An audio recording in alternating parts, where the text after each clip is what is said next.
By sunrise in 1934, somewhere in Montana, the herd walked back through the gate on its own. Every head calm, every hide clean. His horse came back too, saddle still warm. But the man who rode out before dawn wasn't in the saddle anymore, and the ground by the cattle gate showed no boot prints at all. The stockyard sat on the edge of a rail town in the high plains of Montana, where wind came hard off the rim rock and the ground froze clean every night from October through April. Cattle cars clanged in the morning cold, and sawdust mixed with coal grit settled in the throat if you stood too long near the loading chutes. The smell of manure and old lumber and coal smoke never left the air, even when the wind blew strong. Men worked in shifts, herders, handlers, rail crews, night watchmen, and everyone knew everyone's voice before they saw their face in the dark. The yard sat beside a single line of track that ran east toward Billings and west into the mountains. In winter, the snow piled high along the fence posts and the lanterns burned all day because the sun barely cleared the horizon before it started to sink again. The man who vanished that morning was named Merritt Cole. He was 31 years old, lean and quiet, the kind of man people trusted to work alone. He'd been at the stockyard since he was 16, first mucking stalls and hauling feed, then learning to handle cattle, then riding out in the early dark to bring in stragglers before the morning train. He had a wife named Ida and 2 daughters, both under 5. They lived in a small house on the south edge of town, close enough to the yard that Ida could hear the cattle bawling on restless nights. Merritt didn't drink. He didn't gamble. He went to work before dawn and came home by noon most days, and people in Montana who knew him said he was steady as a post. He had a dog named Spoke, a blue heeler, 4 years old, short-coated and quick. Spoke had come to Merritt as a pup from a ranch up near the Canadian line, and the two of them worked together every morning without needing much talk between them. The dog knew the layout of the pens better than some of the handlers did. He could cut a steer out of a herd and push it toward the chute without Merritt saying a word. Spoke slept in the barn most nights, but on cold mornings Merritt would let him into the tack room where the stove kept the frost off the leather. That morning, Merritt left the bunkhouse at 4:30. The foreman, a man named Howell, saw him saddle his roan gelding under the loading ramp. Spoke was already out in the far pen, nipping at the heels of a steer that had separated from the group and was standing alone near the back fence. The herd was set to load at 6, and Merritt's job was to bring the stragglers in and make sure nothing spooked before the cars arrived. Howell marked the tally sheet and glanced up once to see Merritt swing into the saddle. The sky was still black and the only light came from the lanterns hanging on the fence posts and the dim glow from the bunkhouse windows. Howell turned back to his paperwork. When he looked up again, maybe 5 minutes later, the horse was walking back through the gate alone. The saddle was still on. The reins hung loose. The horse walked calm, ears forward, no sign of panic. Howell stood up fast and called out. 2 handlers came running from the loading dock. They caught the roan by the bridle and ran their hands over the saddle. It was still warm. The leather still held the shape of a man's weight. The stirrups hung even. Nothing looked torn or pulled. One of the handlers pressed his palm flat against the seat and said it felt like Merritt had just climbed down a moment ago. They searched the pen first. The herd stood quiet near the water trough, breath steaming in the cold. Fresh sawdust covered most of the yard.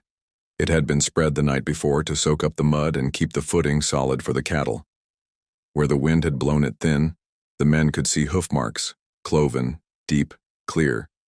Cattle tracks and the tracks of Merritt's horse. Nothing else. No boot prints leading away from the gate. No boot prints circling the pen. No sign that a man had dismounted or fallen or been dragged. They checked the fence line next, walking slow with their heads down, looking for torn wire or a gap where something might have pushed through. The wire was solid. The posts stood firm. Beyond the fence lay open ground, hard dirt and frozen grass stretching toward the rail line about 50 yards out. No cover. No trees. Nowhere a man could hide or fall without being seen. Spoke was gone, too. The dog had been out there with Merritt, and now there was no sign of him either. No paw prints in the sawdust. No trail leading away from the pen. One of the handlers called his name. Spoke! Spoke! And listened. The wind carried the sound away. Nothing came back. On the catwalk above the chutes, someone found a lantern. It sat upright on the boards, glass intact, wick trimmed, still faintly warm to the touch. Howell climbed the ladder and lifted it carefully. The catwalk was slick with frozen dew, the kind that forms in the hours before dawn when the air is coldest. The boards showed no boot prints, no scuff marks, no sign that anyone had stood there recently. The ladder was the same, frost on every rung, unbroken. Howell looked down at the pen below, then out toward the rail line. From up there, you could see the whole yard. If Merritt had fallen or been pulled from his horse, someone standing on that catwalk would have seen it. But no one had been up there. The night crew had left at midnight, and no one else had climbed up since. One of the handlers, a young man named Pruitt, said he'd heard a bark. Short, sharp, just one. He couldn't say exactly when. Maybe 5 minutes after Merritt rode out, maybe 10. The bark had come from the wrong side of the fence, out past the gate where only open track lay. Pruitt had been stacking crates near the loading dock when he heard it, and he'd looked up.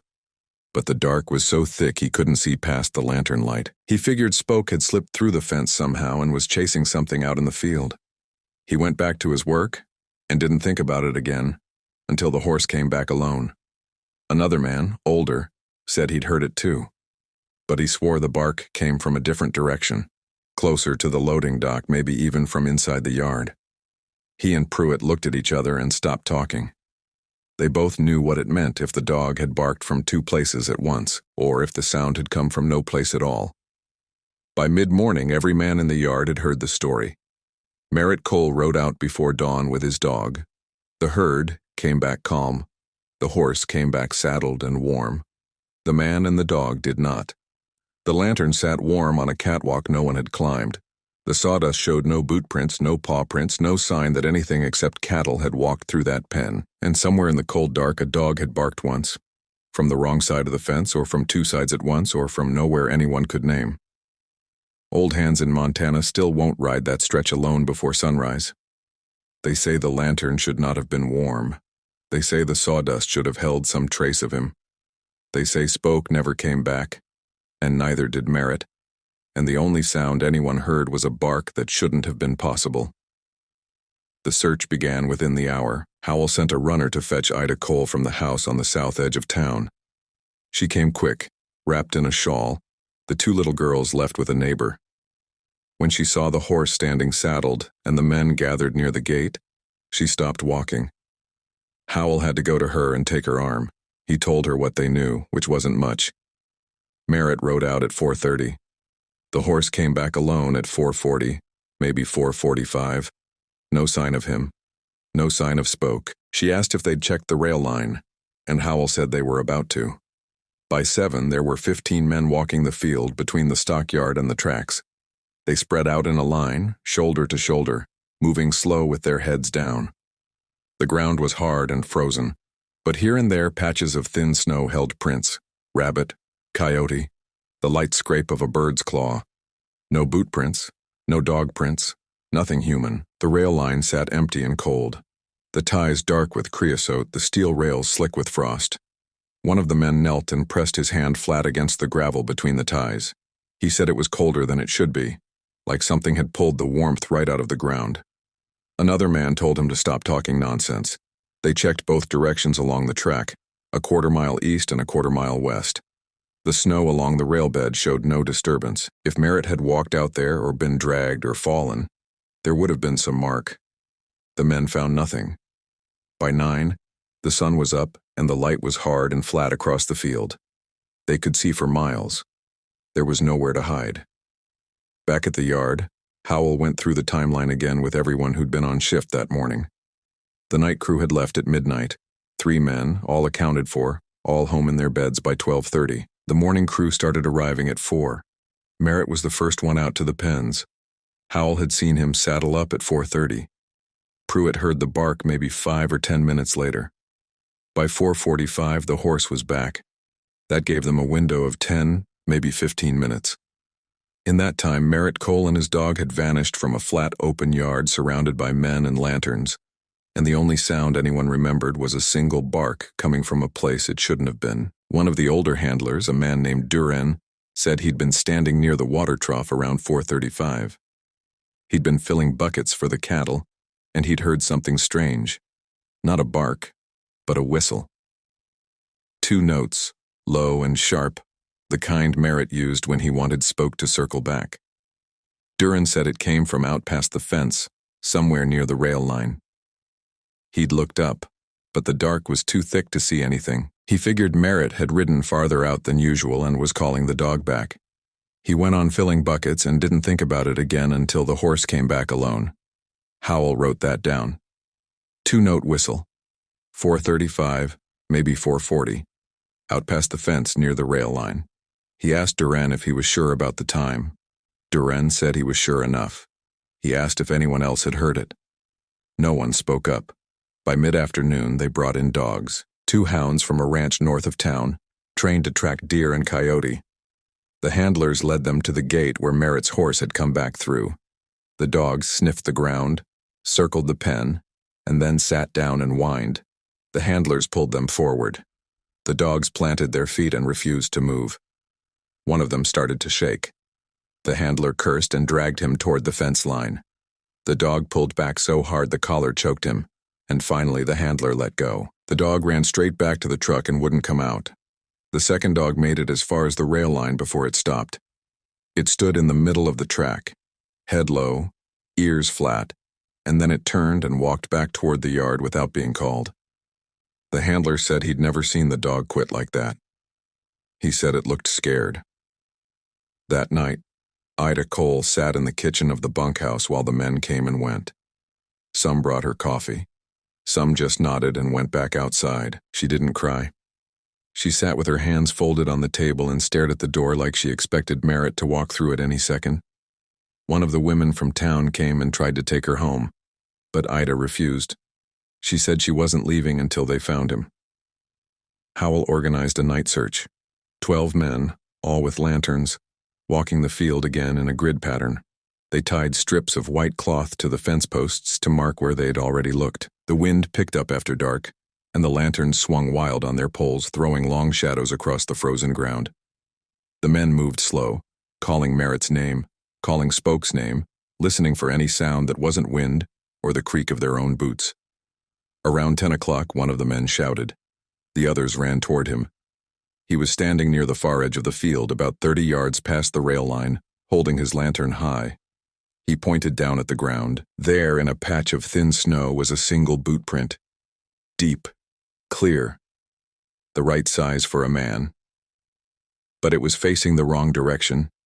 Heel pointed toward the stockyard, toe pointed away like someone had been walking backward, and it was alone. No other prints around it, no trail leading to it or away from it. Just one print, planted firm in the snow, facing the wrong way. The men stood around it for a long time, not talking. Finally, Howell knelt down and pressed his own boot next to it for comparison. The print in the snow was a little larger, a little deeper. It could have been Merritt's, or it could have been anyone's. Howell stood up and told the men to keep searching. They walked for another 2 hours and found nothing else. By midnight, the search stopped. The men were cold and exhausted, and there was nowhere left to look that they hadn't already covered twice. Howell sent everyone home except for 2 men who volunteered to stay and keep watch through the night. He told them to stay near the bunkhouse, keep the lanterns lit, and shout if they saw or heard anything strange. Ida finally went home around 1 in the morning. The women walked her back through town and sat with her until she fell asleep in the chair by the stove. The little girls were still with the neighbor. No one wanted to wake them and tell them their father was gone. The older hands in Montana told the younger ones that night, "You don't check that line alone anymore. You don't ride out before the sun clears the horizon. You don't answer if you hear a whistle coming from past the fence. And you don't talk about what the dogs did, or the boot print facing backward, or the lantern that was warm on a catwalk no one had climbed. You just keep your head down and do your work, and hope the daylight keeps you safe." By dawn on the second day, the rail line was quiet again. The cattle had been loaded and shipped east. The yard stood empty except for the men who came back to search one more time. They walked the same ground, checked the same fence posts, tied new strips of cloth where the wind had torn the old ones loose. and when they reached the spot where the backward boot print had been, they found the snow had blown smooth. The print was gone, but 10 feet away, pressed into a patch of frozen mud they swore they'd already checked, was another print. Same size, same depth. Facing forward this time, leading nowhere. By the third day, the search had become a ritual. Men arrived at the stockyard before dawn and walked the same ground they'd walked the day before, hoping the light would show them something they'd missed. Women brought coffee and bread. The pastor from the church in town came and stood with Ida Cole near the fence line, his hat in his hands, not saying much. The railroad sent a crew to inspect the track and the signal house a mile west, thinking maybe Merritt had gone that far and collapsed. They found nothing. Howell organized the search into sections. He drew a map on a piece of butcher paper and divided the area into squares. Each square got a number, and each team of men got assigned a square to cover. They were supposed to walk it slow, mark it with cloth strips when they were done, and report back. By noon on the third day, every square within a half-mile of the stockyard had been walked at least 3 times. The men were starting to look at each other in a way that meant they'd stopped expecting to find him alive. That afternoon, a rail inspector named Callan was checking the switch house about a quarter-mile west of the yard. The switch house was a small wooden shack where the levers controlled the rail junction that split the main line toward 2 different routes. Callan opened the door and stepped inside. The air smelled like oil and old wood. The floor was clean except for a thin layer of dust that had settled since the last inspection 2 weeks prior. On the desk near the window, lying flat and neatly folded, was a piece of paper. Callan picked it up. It was a work order form, the kind the rail crews use to log repairs and track inspections. At the top, in clear handwriting, someone had written, "Check the fence line." That was all. No date, no signature, just those 4 words. Callan turned the paper over. The back was blank. He carried it outside and walked straight to Howell. Howell looked at the paper for a long time. He called over Duran and 2 other men who'd worked with Merritt for years. He asked if any of them recognized the handwriting. Duran took the paper and held it close. He didn't say anything for a while. Then he said it looked like Merritt's hand. The way the letters slanted. The way the C curved at the top. He couldn't be sure. But it looked right. Howell asked Callan when he'd last been in the switch house. Callan said 2 weeks ago, the 8th of the month. The house had been locked since then. No one else had a key except the rail superintendent, and he was 70 miles east in Billings. Howell asked if the door had been forced. Callan said no. The lock was solid. The hinges were clean. If someone had been inside, they'd had a key or they'd been let in. The men stood in a circle around the paper, not touching it like it was something fragile or dangerous. One of them finally said what they were all thinking. If Merritt had written that note, when did he write it? And why would he leave it in a locked building a quarter-mile from where he disappeared? Howell folded the paper carefully and put it in his coat pocket. He told the men to check the fence line again, every post, every wire, from the stockyard west to the switch house and beyond. They walked it that afternoon in pairs, running their hands along the wire, looking for breaks or cuts or places where the wire had been pulled loose and tied back. They found nothing. The fence was solid. The posts stood firm. There was no gap a man could slip through, no place a dog could squeeze under. That night, Ida came back to the bunkhouse. She asked to see the note. Howell hesitated, then handed it to her. She held it in both hands and stared at the words. She didn't cry. She just nodded slowly, like the note confirmed something she'd already known. She said it was Merritt's handwriting. She was sure of it. She'd seen him write 1,000 times. Work orders, supply lists, letters to his brother in Miles City. The slant was his. The spacing was his. It was his hand. Howell asked her if Merritt had mentioned anything strange in the days before he disappeared. Any trouble at work? Any arguments? Any reason he might have gone out to the switch house on his own? Ida said no. Merritt came home every day at noon, ate lunch, played with the girls, and went back to work if they needed him. He slept soundly. He didn't talk about bad dreams or strange sounds or anything unusual. The only thing she could remember was that the night before he disappeared, he'd come home and told her Spoke had been acting odd. sitting near the fence line and staring out toward the rail track, ears forward, like he was watching something move in the dark. Merritt had called him back twice before the dog finally came. The men didn't know what to do with that. Some said Merritt must have had enemies, maybe someone from town, or a drifter passing through, or a rail worker with a grudge. Others said the land out past the thorn fence never gives back what it takes. A few whispered it wasn't a man at all that brought the herd home that morning. It was something else, something that knew how to saddle a horse and warm a lantern and write 4 words in a hand that looked human. On the 4th day, 2 men were walking the rail line east of the stockyard when they found the second lantern. It sat upright on the gravel between the ties, glass intact, wick trimmed, cold to the touch this time but clean, like it had just been set down. One of the men bent to pick it up, and the other grabbed his arm and told him not to. They stood there staring at it, then walked back to the yard without touching it. When they told Howell, he went out with them to see it himself. He knelt down and looked at the base of the lantern. It was identical to the ones they used at the stockyard. Same make, same dent in the handle, same scratch along the glass. He picked it up carefully and carried it back. In the bunkhouse, he set the 2 lanterns side by side on the table. The one from the catwalk, the one from the rail line. They looked like twins. Howell checked the supply shed. All the lanterns were accounted for.